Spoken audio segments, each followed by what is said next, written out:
Ассалаумағалейкум, қалдарыңыз қалай? Әсіресе Қарқаралы қаласының тұрғындары. Сіздерге бір видео үндеуім бар десе де болады. Қараңыздар, бізге Аллах тағала қандай керемет табиғат нәсіп етті, әсіресе осы Қарқаралы тұрғындарына.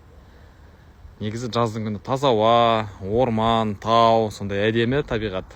Қазір мынау қолдан жасалған түтін десек те болады, тұман қолдан жасалған. Өткені кісілер жылыну мақсатында от жағады, өкінішке орай осындай ауамен, ластанған газдармен демалуға мәжбүр.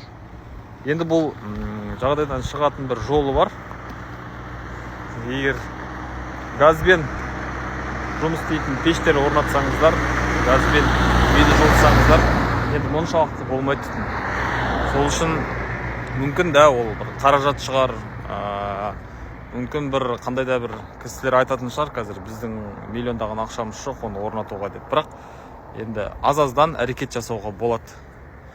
Аллаға шүкір, мен өзімнің тәжірибемде 11 мыңнан аса үйге газ орнаттық, саттық.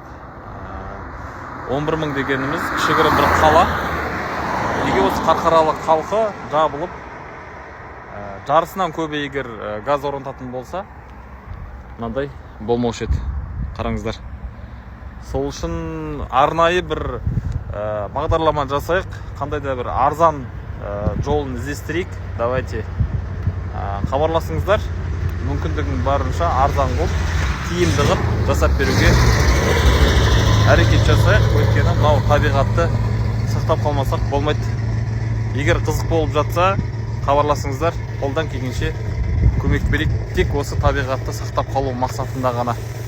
Адамдардың мынау өкпе ауруына, неше түрлі ауруларға алып келеді негізі мынау түтіндер. Осы жамандықтан сақтау мақсатында қандай да бір бірігіп бағдарлама жасайық. Сол арқылы осы табиғатты сақтап қалайық.